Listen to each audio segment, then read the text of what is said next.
In your soul, there have been times in your life, I know, when you've had something that you wanted so much. Maybe you wanted something for someone you care about. Maybe you wanted something for yourself, but you became so obsessed with something, achieving it, experiencing it, whether it was a transformation, in yourself, a change in your business, making a certain amount of money, getting a job, increase of some position. Somewhere in your life, you've gotten obsessed enough to really want to create something that you may not even know how you were going to do it.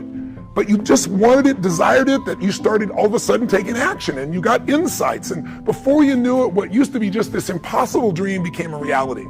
Is it fair to say that at some stage in your life that there are some things today in your life that were once just a dream or a goal, that once seemed difficult or impossible, whether it be the job you have or the relationship you're in and might be taking for granted? Well, then you and I are creators.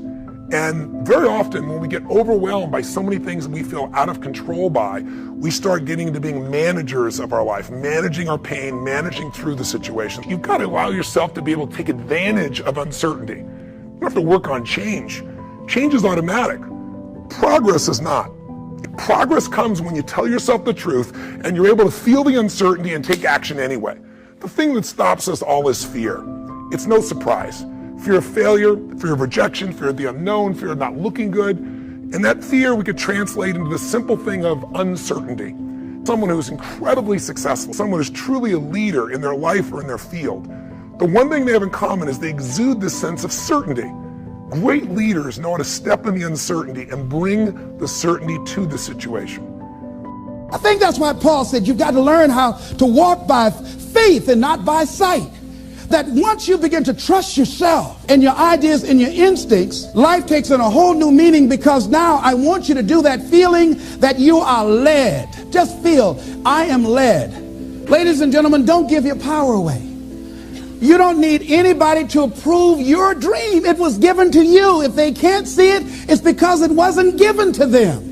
It was given to you. Hold it, nourish it, cultivate it, work on it. It's yours. It's your baby. Work on it until it comes into fruition. I gave away my power and I said, I'm not going to do that no more. No limit people are human beings who take what they are and accept it, and don't tell themselves that somehow they're deficient because of anything about themselves.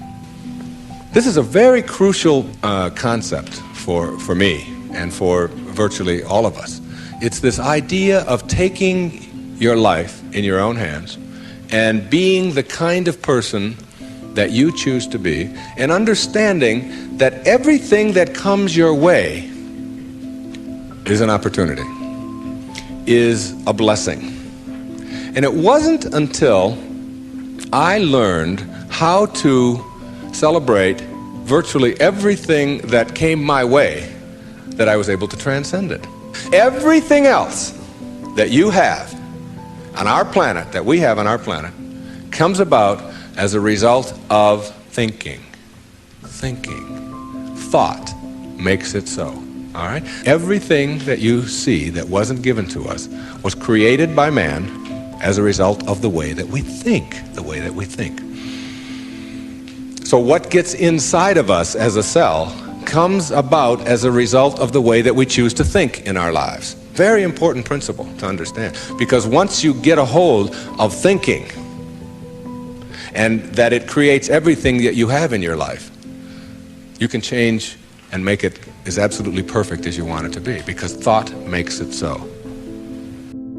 When you make decisions about what to focus on and what things mean and what to do, and you're unconscious, you get pretty terrible results usually.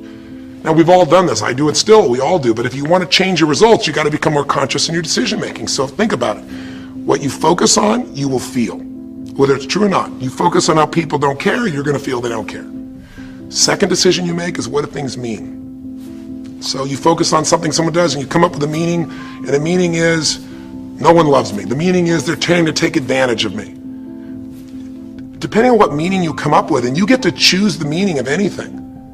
For some people, they say, this situation happened with the economy, and what that means is, I'm going broke. Somebody else said, the situation happened with the economy, guess what? That means I'm going to work harder, I'm going to be more creative, it changed everything. Everybody else is going to quit, so we're going to dominate the marketplace. For people to do it. is this the end right now, or is it the beginning? See, whether it's the end or beginning is your choice. You get to decide, because once you make up a meaning, it's true. If you think that this is the end of a relationship, are you going to treat people the same way as if you think it's the beginning of a relationship? No way. How many of you had some situations that you were in that you were overwhelmed with fear? You didn't know how you're going to come out, how you're going to survive, and you did. You survived and you didn't die. Raise your hand if you survive, all right? So what you got to do, whatever that was, whatever that state of consciousness, whatever that self-confidence that you had, however you stood up within yourself, here's what we know: you survived. Here's what we know: you're still here. You didn't die. Hello, you did not die. You didn't die. You hear that? You didn't die. You're here right now. You got it, and you handled that fear. You kicked it out of there. All right? Remember that play Color Purple? I remember when Albert told the girl she couldn't go with Suge. He said, where you going? You know, this girl been wanting to all her life live her dream. But she was afraid. She felt incompetent, and he had beaten her down, and her self-esteem had eroded. He said, where you going? You can't talk. Suge can talk. You ugly. You dumb. Suge got class. You ain't got nothing. Where you going? You ain't going to make it. You're going to fail. She said, look here. I might be ugly. I might be dumb. I might can't talk. She said, but I'm still here. I'm still here. And so as you begin to look at the fears in back of you, you came through those fears, and you're still here. See, that's a testament about how powerful you are. And so whatever the volcano is, you have the capacity to take that volcano on, the capacity to jump in it and find your true identity. Here's another thing that keeps a lot of people from taking on the volcanoes and jumping into the challenges that they're confronted with: the fear of making mistakes or not feeling good enough. Guess what? You're going to make some mistakes. You're going to make a lot of mistakes. Guy said this, and it's true. He said, the person who has never made a mistake hasn't done anything. If you're going to make some mistakes, if you want to do something out here, you're going to fall flat on your face. You're going to be criticized when you come out into the arena called life. You're going to feel awkward and stupid and dumb sometimes. It goes with the territory. But it's okay. What's important is that you bring your stuff out here. Are you good enough? Prepare yourself. See, there's no substitute for competency. A positive attitude won't get it. Being enthusiastic won't get it. So you got to prepare yourself. You've got to develop yourself. You've got to practice. You've got to work. You've got to do your homework. You've got to do your research. See, a lot of people have a yes, I can attitude, but a no, I can't aptitude.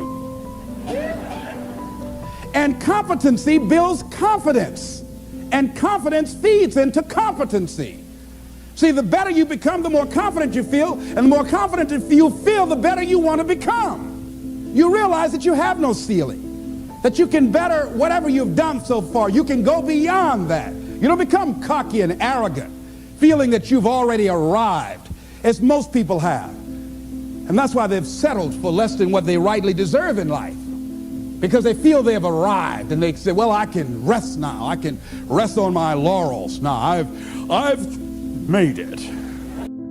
Stop doing the things that you know are wrong that you could stop doing. Right? So it's a fairly limited attempt. First of all, we're not going to say that you know what the good is or what the truth is in any ultimate sense. But we will presume that there are things that you're doing that for one reason or another you know are not in your best interests. There's something about them that you just know you should stop. They're kind of self-evident to you. Other things you're going to be doubtful about. You're not going to know which way is up and which way is down. But there are things that you're doing that you know you shouldn't do. Now, some of those you won't stop doing for whatever reason. You don't have the discipline, or maybe there's a secondary payoff, or you don't believe it's necessary, or it's too much of a sacrifice, or you're angry or resentful or afraid. Who knows? So forget about those for now. But there's another subset that you could stop doing. It might be a little thing. Well, that's fine. Stop doing it and see what happens. And what'll happen is your vision will clear a little bit. And then something else will pop up in your field of apprehension that you will also know you should stop doing, and that you could stop doing, because you strengthened yourself a bit by stopping doing the particular stupid thing that you were doing before. That just puts you together a little bit more. And you could do that repeatedly for an indefinite period of time. And you know, that doesn't necessarily mean that you're going to ever be able to formulate a clear and final picture of what constitutes the truth and the good. But it does mean that you'll be able to continually move away from what's untruth and what's bad.